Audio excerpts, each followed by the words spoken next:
राजधानी भोपाल में छतरपुर की घटना को लेकर समाजवादी पार्टी के प्रवक्ता यश भारती द्वारा प्रेस वार्ता आयोजित कर छतरपुर प्रशासन पर गंभीर आरोप लगाए गए। पुलिस और प्रशासन अमले के फेल होने से 21 अगस्त को लगभग सुबह 10 बजे जब अधिसूचना जाति जनजाति के आरक्षण में क्रीमी लेयर का प्रावधान करने का विरोध प्रदर्शन पूरे देश भर में हो रहा था, तब छतरपुर में भी यह हुआ था, जिसमें लगभग 5 से 6 थानों का पुलिस बल इस्तेमाल किया गया, बल प्रयोग किया गया, तनावपूर्ण माहौल भी बना। यहाँ पुलिस प्रशासन भारत बंद की विफल तैयारियों का प्रदर्शन था। 100% इंटेलिजेंस फेलियर रहा।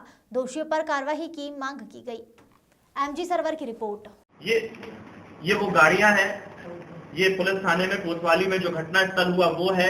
आपके पास भी वीडियो उपलब्ध है सभी जगह के। ये कलेक्टर एसपी से मिलना जो जनप्रतिनिधि था पार्षद, उसका मकान तोड़ा हुआ है।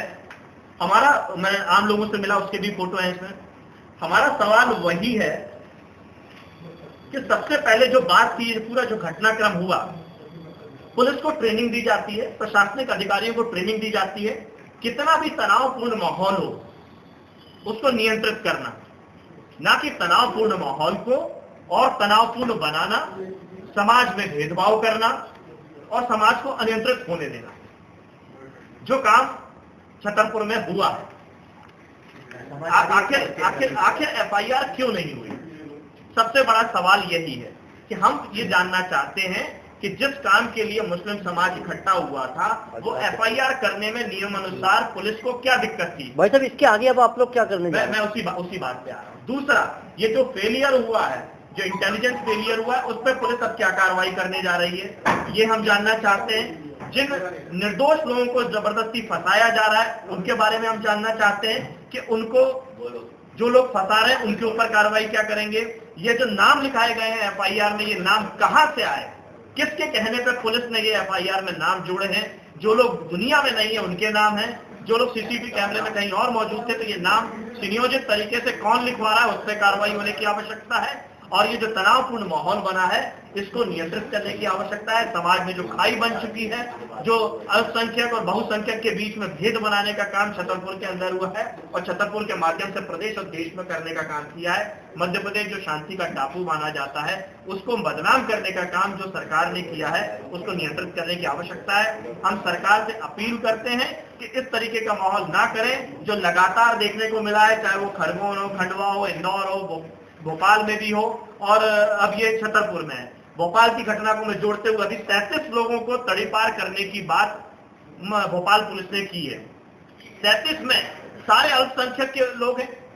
क्या ये पुलिस और प्रशासन बताना चाहता है कि एक समुदाय विशेष में ही अपराधी पाए जाते हैं और वही लोग अपराध करते हैं, या पुलिस का नियंत्रण नहीं बचा है किसी दूसरे समाज के लोगों पे?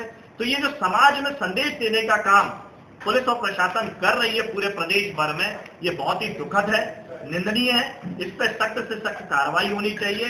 समाज के जिम्मेदार नागरिक होने के नाते आप मीडिया के साथियों की, राजनीतिक रूप में हम लोगों की जिम्मेदारी बनती है कि समाज में तनावपूर्ण माहौल ना बने। हम लोग जिम्मेदारी के साथ अपना जिम्मेदारी का निर्वहन करें। ये हम इस कारण आप लोगों के सामने जो वास्तविकता है, जो सत्यता है, जो आप लोगों से भी छुपाई जा रही है, वो आपके सामने लाने की आवश्यकता थी। इस नियत से प्रेस वार्ता बुलाई गई। जैसे ये बताइए, छतरपुर आप गए थे, आपका डेलीगेशन गया था छतरपुर की घटना के बाद, क्या आपने वहाँ देखा है अगला स्टेप समाजवादी पार्टी का क्या होगा? ये समाजवादी पार्टी हमेशा भाईचारे की राजनीति करती है, सौहार्द बना रहे। माननीय अखिलेश यादव जी हमेशा इस बात के लिए रहे। बुलडोजर न्याय का प्रतीक नहीं हो सकता। जो भारतीय जनता पार्टी मध्य प्रदेश में भी दूसरे प्रदेशों से ये सोचती है कि बुलडोजर से हम अपनी ख्याति प्राप्त कर लेंगे, बुलडोजर विनाश का प्रतीक होता है, चीजों को तोड़ने का प्रतीक होता है। अगर हम कुछ विकास करना चाहते हैं तो लोगों के जीवन में खुशहाली आए, उसके लिए काम करने की आवश्यकता है। लोगों में आर्थिक मजबूती और सामाजिक मजबूती हो, उस पर काम करने की आवश्यकता है, जिसमें भारतीय जनता पार्टी की सरकार पूरी तरीके से नाकामयाब है। हम ये चाहते हैं कि जो तनावपूर्ण माहौल छतरपुर में बना है वो खत्म हो, जो बस्तियां सुनसान हैं, जो माँ बहनों के दिमाग में अपने पुरुषों के प्रति घबराहट है कि कोई भी आके उन्हें गिरफ्तार कर लेगा, कोई भी उनके ऊपर आरोप लगा देगा, ये तनावपूर्ण माहौल खत्म होना चाहिए। भाईचारे का जो जीवन सब लोग जी रहे थे वो वापसी होनी चाहिए और जो दोषी लोग हैं, चाहे वो पुलिस के हों, प्रशासनिक हों या आम जन लोग हों, उनके ऊपर सख्त से सख्त कार्रवाई होनी चाहिए। ताकि इस तरीके का तनावपूर्ण माहौल दोबारा ना बने और पुलिस प्रशासन के जो अधिकारियों ने अपनी नाकामयाबी छुपाने के लिए जो हमारे अल्पसंख्यक के लोगों के ऊपर दोषारोपण किया है वो उनके ऊपर सख्त से सख्त कार्रवाई होनी चाहिए कि अगली बार कोई अपनी गलती का दोष किसी दूसरे पे ना दे। आज बहुसंख्यकों पे है, आज अल्पसंख्यकों के ऊपर है, कल बहुसंख्यकों के ऊपर भी कार्रवाई होगी, दलितों के ऊपर होती है, अनुसूचित जाति वर्ग पे होती है, ओबीसी वर्ग पे होती है। हम लगातार देखते हैं जो भी मध्य प्रदेश में भारतीय जनता पार्टी शासित राज्यों में अपने हक अधिकार की बात करती है, सबसे पहले सरकार उसको बदनाम करने का काम करती है। यही छतरपुर में हुआ कि जो उन्होंने अपने हक अधिकार की बात करी, सरकार ने उनको बदनाम करने का काम किया।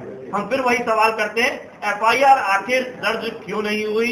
इस बात का बहाना क्यों लिया गया कि ये घटना प्रदेश के बाहर की है, 0 पे एफआईआर दर्ज हो सकती थी और पूर्व में भी मध्य प्रदेश के अंदर दर्ज हुई।